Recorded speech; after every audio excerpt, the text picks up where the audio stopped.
स्वागत है आप सभी का एक बार फिर से देखेंगे आज की इस नई वीडियो में हम राजस्थान लोक सेवा आयोग द्वारा 20 तारीख को एक प्रेस नोट जारी किया गया है। तो इसको देखेंगे प्रेस नोट क्या है, इसको आज हम समझेंगे आज की इस नई वीडियो में। देखते हैं प्रेस नोट में क्या क्या जानकारी राजस्थान लोक सेवा आयोग द्वारा दी गई है। तो सभी के लिए ये प्रेस नोट बहुत इम्पोर्टेंट है, क्योंकि राजस्थान लोक सेवा आयोग द्वारा ये जो प्रेस नोट जारी किया गया है वो आपकी परीक्षाओं के आयोग द्वारा जो सीधी परीक्षाओं के आयोजन से संबंधित सुधारात्मक निर्णय जो लिए गए हैं उनसे संबंधित है ये। तो इसको हम देखते हैं क्या है ये प्रेस नोट। तो देखिएगा, आयोग द्वारा सीधी भर्ती परीक्षाओं के आयोजन से संबंध में के लिए ये सुधारात्मक निर्णय जो कि विज्ञापन संख्या, इससे आपको कोई मतलब नहीं है। ग्रेड सेकंड पुस्तकालय अध्यक्ष और ग्रेड सेकंड प्रतियोगी परीक्षा 2024, इससे आपको कोई लेना देना नहीं है। नीचे हम हमारे काम की बात करते हैं। काम की बात क्या है इसके अंदर देखिएगा। काम की बात है कि अभ्यर्थी को, इसमें पहली बात है, अभ्यर्थी को वंचित शैक्षणिक अर्हता, शैक्षणिक योग्यता, अनुभव व आयु इत्यादि होने पर ही ऑनलाइन आवेदन करना चाहिए। तथापि आयोग द्वारा अभ्यर्थी को ऑनलाइन आवेदन पत्र करने की अनुमति संशोधित तिथि तक ऑनलाइन आवेदन पत्र को प्रत्याहृत करने का विकल्प उपलब्ध होगा। यानी अगर आप शैक्षणिक योग्यता आपके पास नहीं है, अनुभव आपके पास नहीं है, आयु आपके पास नहीं है, तो आप उसका आवेदन नहीं करें। और यदि आवेदन आपने कर भी दिया है तो आप उसको वापस से विड्रॉल कर लीजिएगा। फिर दूसरा पॉइंट इसमें दिया है कि असत्य व गलत सूचना के आधार पर आवेदन करना, अर्हता नहीं होने पर भी उसे प्रत्यारित विड्रॉल नहीं किया जाना चाहिए। भारतीय दंड संहिता आईपीसी की धारा 182 के तहत दंडनीय अपराध है।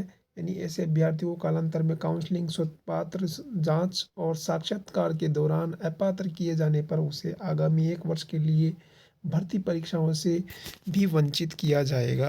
यानी आपको ये मैं बता देता हूँ, ये वो है कि अगर किसी के पास योग्यता नहीं है, किसी के पास यदि अनुभव नहीं है, तो वो आवेदन नहीं करे। अगर उसने आवेदन कर दिया है तो वो विड्रॉल कर ले, और अगर उसने विड्रॉल भी नहीं किया है तो यहाँ आरपीएससी ने साफ साफ बताया कि धारा 182 के तहत वो दंडनीय अपराध होगा। और ऐसे में अभ्यर्थी की जो पात्रता है, जांच है, वो साक्षात्कार के दौरान अपात्र किए जाने पर उसे आगामी 1 साल के लिए भर्ती परीक्षाओं से भी वंचित कर दिया जाएगा। ये आरपीएससी ने साफ साफ स्पष्ट किया है और बताया है। बाद में आप कोर्ट कचहरी के चक्कर काटते रहिएगा, उससे कोई लेना देना नहीं है, आपका कुछ भी नहीं होने वाला है। इसके बाद में देखते हैं हम तीसरे पॉइंट को।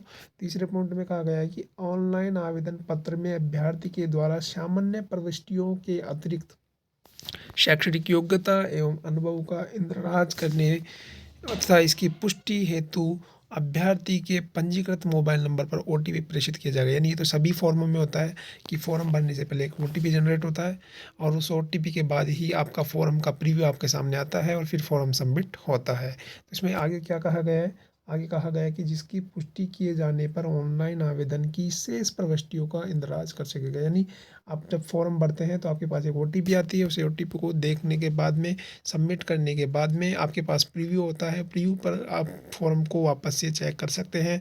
इसके बाद में आपका ऑनलाइन आवेदन जो है, जो ऑनलाइन आपके सबमिट किए जाने पर पूरा कंप्लीट प्रोसेस माना जाता है। इसके बाद में हम आगे देखते हैं, आगे इसमें क्या लिखा गया है कि ऑनलाइन आवेदन पत्र की सभी प्रविष्टियां भरने के पश्चात उसकी पुष्टि हो तो आपको पंजीकृत मोबाइल नंबर पर पुनः ओटीपी प्रेषित किया जाएगा। यानी एक बार ओटीपी जब आप एप्लीकेशन नंबर जनरेट करते हैं तब आता है, और वो एप्लीकेशन नंबर आपका जनरेट होता है ओटीपी के माध्यम से, और एप्लीकेशन नंबर जनरेट होने पर आवेदन पत्र प्राप्त माना जाएगा।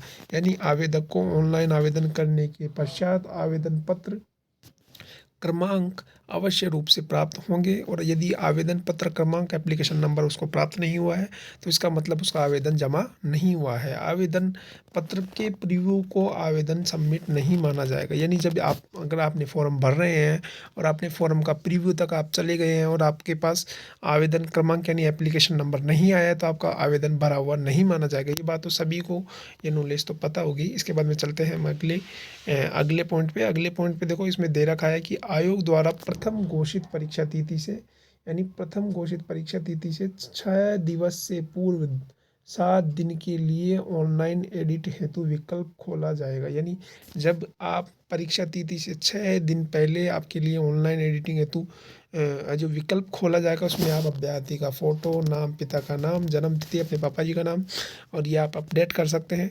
क्योंकि अगर मान लो कि आपके फॉर्म में भरते टाइम अगर आपसे गलती हो गई हो तो। इसके बाद में चलते हैं हम अगले पॉइंट की ओर। अगले पॉइंट में बताया गया है कि यदि किसी अभ्यर्थी परीक्षार्थी को आरपीएससी, यूपीएससी, अन्य भर्ती संस्थानों के द्वारा किसी भी भर्ती परीक्षा में अनुचित साधनों का उपयोग या अभद्र व्यवहार करने हेतु भविष्य परीक्षाओं में साक्षात्कार आदि से वर्जित किया गया है, तो उस आयोग द्वारा आयोजित की जाने वाली परीक्षाओं में साक्षात्कार में यूपीएससी और आरपीएससी की अन्य भर्ती संस्थानों द्वारा भी निर्धारित अवधि के लिए अयोग्य माना जाएगा। यानी बात ये कहना चाहता है ये पॉइंट कि भाई यदि किसी विद्यार्थी ने अभद्र व्यवहार, अभद्र साधनों का अनुचित साधनों का प्रयोग और अभद्र व्यवहार यदि किया है किसी परीक्षा में, उसके ऊपर किसी प्रकार का कोई भी आयोग द्वारा केस लगा है, तो उसको अन्य किसी परीक्षाओं जो विभाग द्वारा आयोजित की जाती है उसके लिए भी अयोग्य उसको माना जाएगा। इसके बाद में देखते हैं हम अगला पॉइंट।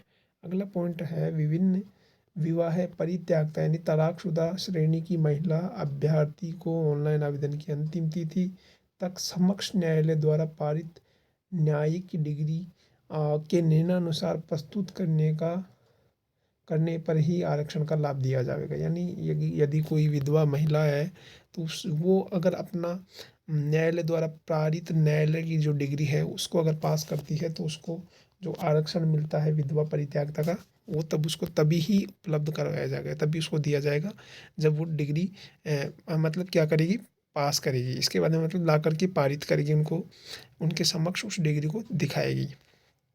इसके बाद में चलते हैं अगले नोटिस पे। अगला नोटिस है आयोग द्वारा जारी उत्तर कुंजियों पर अभ्यर्थी द्वारा आरोप आक्षेप लगाए जाने पर उपरांत आपत्ति सही पाए जाने पर अभ्यर्थी को आपेक्ष शुल्क पुनर्भुगतान किया जाएगा।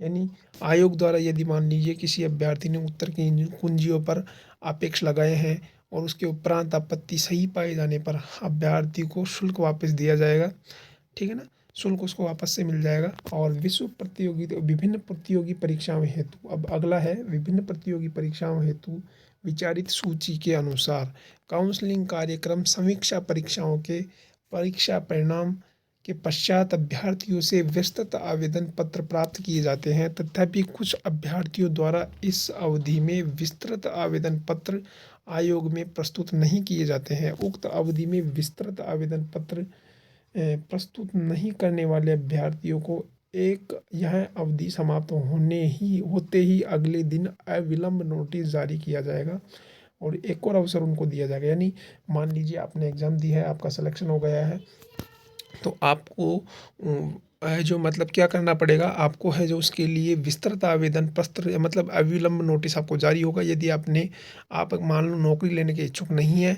और आपने यदि ज्वाइनिंग लेटर के लिए आप नहीं गए हैं और आपने डॉक्यूमेंट्स वेरिफिकेशन नहीं करवाया, तो आपको एक विस्तृत नोटिस आपको दिया जाएगा और आपके मोबाइल नंबर, रजिस्टर्ड जो मोबाइल नंबर होगा, इस पर एसएमएस भी भिजवाया जाएगा और संक्षिप्त सूचना में 2 समाचार पत्रों के माध्यम से जो आपकी सूचना है जो प्रकाशित करवाई जाएगी। और अवसर दिए जाने पर फिर भी अगर विद्यार्थी नहीं पहुंच पाता है, अगर आप नहीं पहुंच पाते हैं, तो इस अवसर के पश्चात उपस्थिति नहीं होने पर भी नियम अनुसार अग्रिम कार्रवाई की जाएगी और उसका जिम्मेदार कौन होगा, आप स्वयं होंगे। इसके बाद में अगला नोटिस है कि उक्त अवसरों तक विस्तृत आवेदन प्रस्तुत नहीं करने पर, अगर आपने आवेदन प्रस्तुत नहीं किया, चयन के इच्छुक नहीं होने के, अगर आप चयन के इच्छुक नहीं है और आप नौकरी नहीं लेना चाहते हैं और आपने अगर डॉक्यूमेंट वेरिफिकेशन नहीं करवाया है, तो जो आयोग द्वारा क्या किया कर दिया जाएगा, अभ्यर्थी की अभ्यर्थता पर कोई विचार नहीं किया जाएगा। विचार नहीं करते हुए परिणाम हेतु विचारिता नहीं किया जाएगा और समस्त जिम्मेदारी ये किसकी होगी, स्टूडेंट्स की होगी। ये मैंने आपको पहले ही बता दिया। इसके बाद में लास्ट है अभ्यर्थी द्वारा आयोग की वेबसाइट पर उपलब्ध लिंक पर विस्तृत आवेदन पत्र शुल्क का ऑनलाइन भुगतान कर प्राप्ति की रसीद, यानी आप जब ऑनलाइन भुगतान करते हैं तो उसकी आप फोटो प्रतिलिपि भी अपने पास रखें ताकि वो मांगने पर आप उपलब्ध करा सकें, ठीक है ना। उसकी रसीद जो आती है उसको भी आप अपने पास रखें ताकि जब ज़रूरत पड़े था आपको। तो ये राजस्थान लोक सेवा आयोग द्वारा ये प्रेस नोट था जो कल जारी किया गया था, मैंने आपको ये बता दिया है। तो आप विस्तृत रूप से, बहुत इंपॉर्टेंट बात है, आपको ध्यान में रखनी है। फॉर्मों से संबंधित, नहीं तो अन्यथा आपका कुछ नहीं होगा। अगर आपने इस नोट से संबंधित अगर कुछ गलती कर दी तो फॉर्म से संबंधित तो आपको वंचित कर दिया जाएगा। तो ये सूचना थी, आपको उम्मीद करता हूँ समझ आई होगी। तो वीडियो को लाइक करें और जब तक के लिए मुझे दीजिए इजाज़त। नमस्कार।